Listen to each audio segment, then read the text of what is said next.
Hello everyone, I am Renu from Parth English classes. और आज जो पोएम हम लोग पढ़ने जा रहे हैं वो 9th क्लास के सिलेबस से है, बिहाई बुक से ली गई है। No man are foreign. तो बहुत ही इंटरेस्टिंग पोएम है और एक जो ब्रदरहुड को रिप्रेजेंट करती हुई पोएम है। तो सबसे पहले जो है this poem composed by James Kirkup. तो सबसे पहले जो है इसका टाइटल जो है डिस्कस करते हैं। No man are foreign. Foreign यानी कि विदेशी। तो कहना चाह रहे हैं, देखिए पोइट क्या बता रहे हैं, कह रहे हैं कि जो इंसान होते हैं, जितने भी लोग हैं दुनिया में, वो क्या हैं, फॉरेनर नहीं है यानी कि विदेशी नहीं है, वो सब एक है। यानी कि इक्वलिटी पे जो है बहुत ज़्यादा फोकस कर रहे हैं, बहुत ज़्यादा फोर्स कर रहे हैं जो पोइट हैं हमारे। और वो उन्होंने ब्रदरहुड का जो एक संदेश दिया है, एक मैसेज दिया है इस पोएम के थ्रू। और वो बताना चाहते हैं, देखिए जैसे कि वो इस पैसेज के थ्रू बता रहे हैं कि have you ever thought some people as a stranger और other countries as foreign. We have many way of thinking of other people as different from us as them. They may belong to the different country or speak a different language. In this poem, however, the poet reminds us the many way in which we are all the same, for we are all human. यानी कि जो poet है वो ये कहना चाहते हैं कि हम लोग जो है सोचते हैं कि मतलब जो बाहर के लोग हैं, जो दूसरे देशों के लोग हैं, वो जो हैं अजनबी हैं हमारे लिए, वो विदेशी हैं। क्योंकि जो हमारी जो we have many way of thinking of others people as different from us, मतलब ये कि वो हमारे हमसे जो है अलग हैं। ये हमारे सोचने का जो हम ऐसे सोचते हैं कि जो बाहर के लोग हैं वो हमसे बिल्कुल डिफरेंट हैं, वो हमारे जैसे नहीं हैं, वो दूसरी कंट्री से बिलोंग करते हैं, दूसरी तरह से बात करते हैं, उनकी भाषा दूसरी है। तो इस पोएम में जो पोएट है वो हमें रिमाइंड कराएंगे कि नहीं, we are all the same, हम सारे लोग एक ही हैं और हम लोग जितने भी मानव हैं वो सब एक हैं, हम में कोई भी अंतर नहीं है, हम लोग एक हैं। Remember, no man are restrained, no country foreign. Beneath all uniform, a single body breathe like ours. The land our brothers walk upon is earth like this, in which we all shall lie. देखिए poet ये कह रहे हैं कि याद रखिए कि जो भी इंसान है, जितने भी लोग हैं इस दुनिया में, वो अजनबी नहीं है। नो कंट्रीज फॉरेन, यानी कि कंट्रीज कोई भी देश जो है फॉरेन यानी विदेशी नहीं है, सब एक जैसे हैं, सब हमारे भाई बंधु हैं, हम सब लोग एक जैसे हैं। Beneath all uniform a single body breathe like ours. तो बीनीथ होता है अंडर, यूनिफॉर्म से उनका सेंस ये है कि जैसे डिफरेंट एक कोई ड्रेस ले लें, जैसे सोल्जर का ले लें या डॉक्टर का ले लें, तो हमारी कंट्री में डॉक्टर का यूनिफॉर्म अलग है, किसी और जापान में अलग है, फ्रांस में अलग है। तो ये डिफरेंट कंट्रीज़ में ड्रेस कोड अलग हो सकता है, लेकिन जो उनका जो बॉडी जो उस यूनिफॉर्म के बीनीथ यानी अंडर जो बॉडी है वो क्या है, सेम है, एक जैसी है। क्यों? क्योंकि वो गॉड ने एक जैसा ही क्रिएट किया है, किसी में उन्होंने फ़र्क नहीं किया, किसी की उन्होंने 4 आइज़ नहीं बनाई, किसी की उन्होंने 2 आइज़ नहीं बनाई, किसी की उन्होंने 2 नोज़ नहीं बनाई, सभी की उन्होंने 2 आइज़, 1 नोज़, लिप्स, टीथ, सब कुछ जो है उनको उन्होंने सबको इक्वल दिया है, किसी को भी कम ज़्यादा नहीं दिया है। तो ये गॉड ने सबको एक जैसा क्रिएट किया है। तो इसलिए जो उस यूनिफॉर्म के अंदर बॉडी है वो बिल्कुल हमारे जैसी ही है, जैसे हम सांस लेते हैं वैसे ही वो लोग भी सांस लेते हैं। The land our brother walk upon is earth like this, यानी कि जो पृथ्वी है, पूरी पृथ्वी, तो इस पृथ्वी पे जैसे कि इस पृथ्वी पे हमने जन्म लिया है, उन्होंने भी इसी पृथ्वी पे जन्म लिया।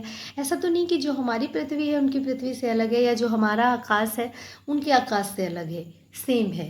तो जब धरती में कोई डिफरेंस नहीं है, आकाश में कोई डिफरेंस नहीं है, तो फिर हम में डिफरेंस क्यों? हम लोग एक ही तो हुए, भाई भाई हुए, अलग कैसे हुआ? सिर्फ बॉर्डर लाइन बना देने से कुछ भी अलग नहीं होता है। यानी कि जिस धरती पे वो वॉक कर रहे हैं, रह रहे हैं, जन्म लिया है, उसी धरती पे हम लोगों ने भी जन्म लिया है, हम लोग भी रह रहे हैं, हम लोग भी वॉक करते हैं, रहते हैं।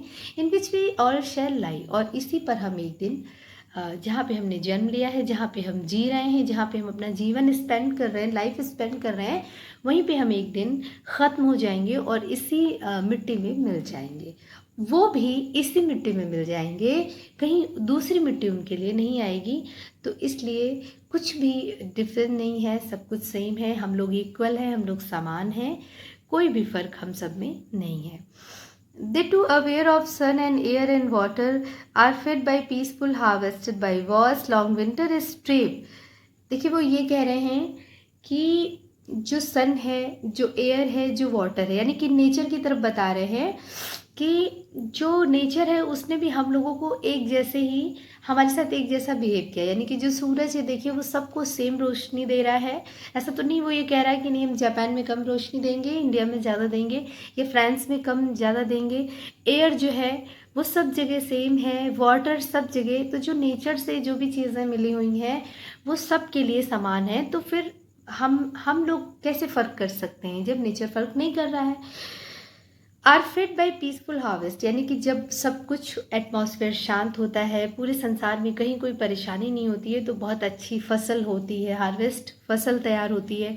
पीसफुली एटमॉस्फेयर में लोग जो है अच्छे से अपने जीवन को स्पेंड करते हैं और बहुत अच्छे से अपने जीवन को बिताते हैं।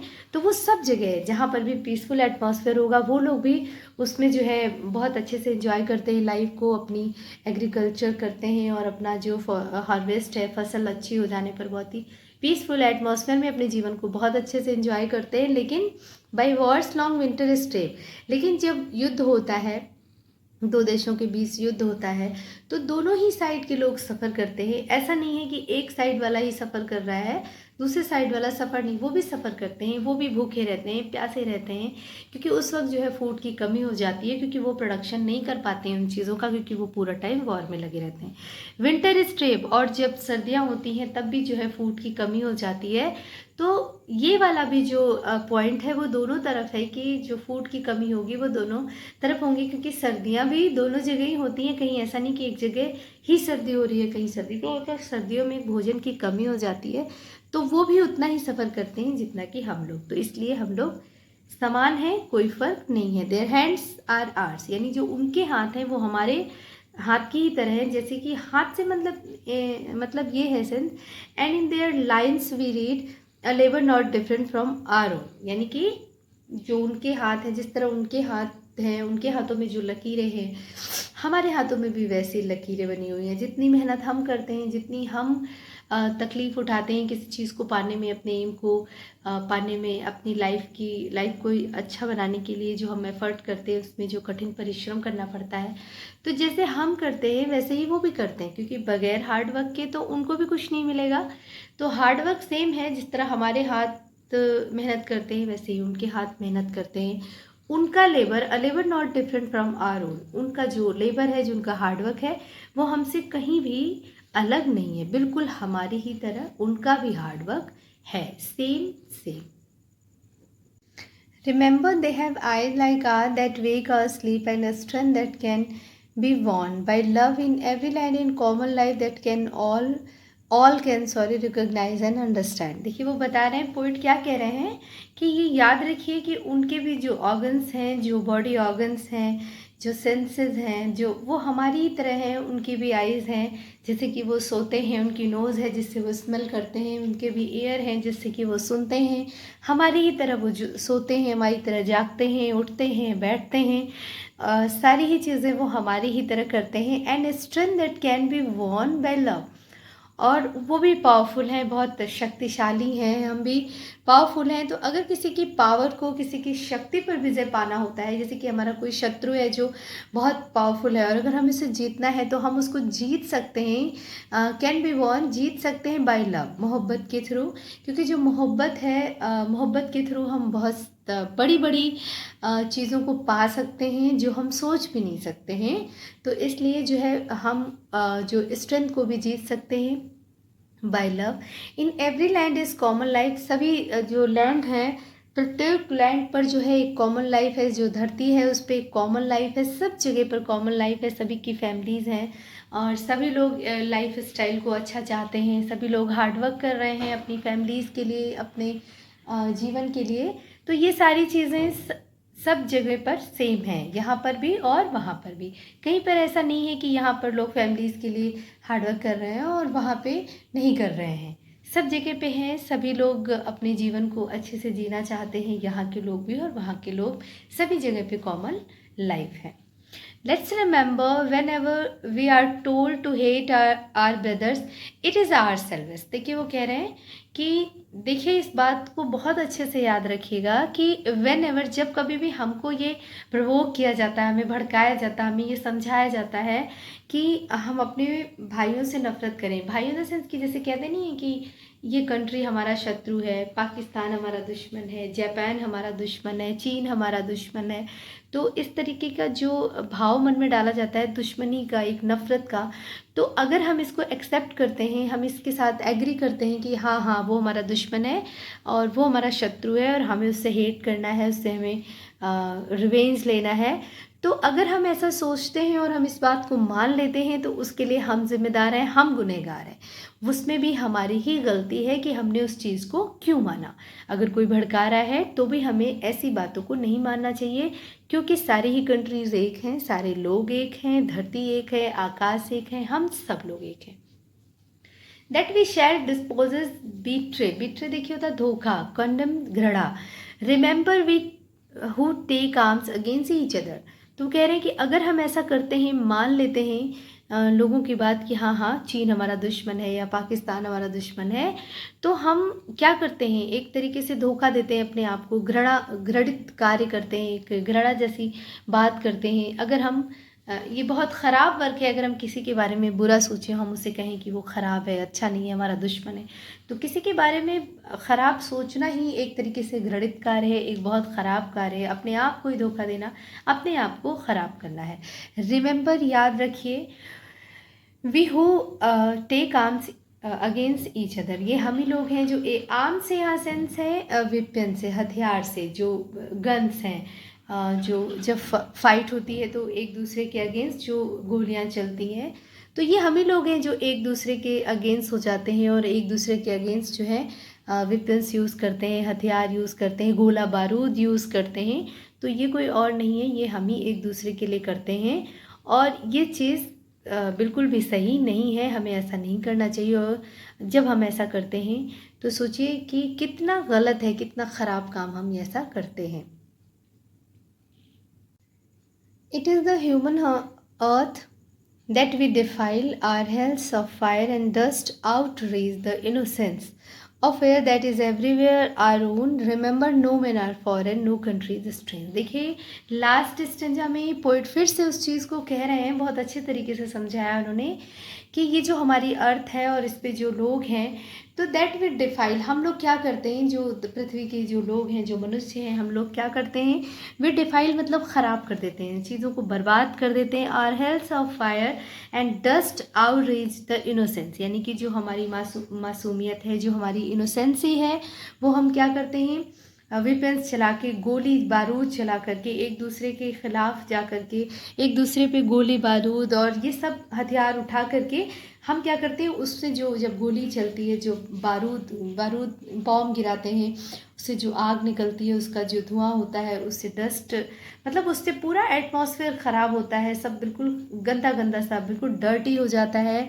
और जो पीसफुल एटमॉस्फेयर था, जो इनोसेंसी थी एक एटमॉस्फेयर में, हम सब में, वो हम उसको ख़त्म कर देते हैं, हम उसको बिल्कुल हेल सा बना देते हैं, नर्क सा बना देते हैं। तो जो एक पीसफुल एटमॉस्फेयर था हमारी अर्थ का, हम उसको बिल्कुल ख़राब कर देते हैं, डर्टी कर देते हैं।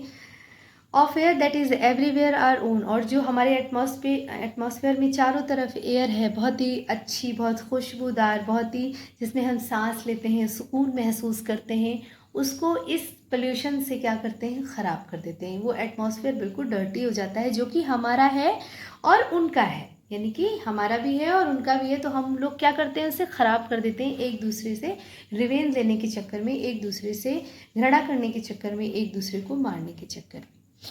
तो पोइट फिर से देखिए लास्ट लाइन में भी पोइट फिर से वही रिमाइंड करा रहे हैं, जब उन्होंने पोएम स्टार्ट करी थी तो ये फर्स्ट लाइन भी यही थी और ये लास्ट लाइन भी उनकी है।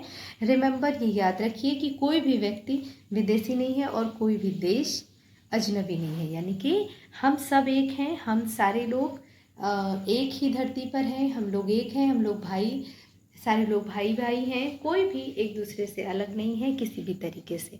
तो हमें प्यार से रहना चाहिए, हमें ये नहीं समझना चाहिए कि कोई भी पराया है, सभी लोग अपने हैं, ठीक है।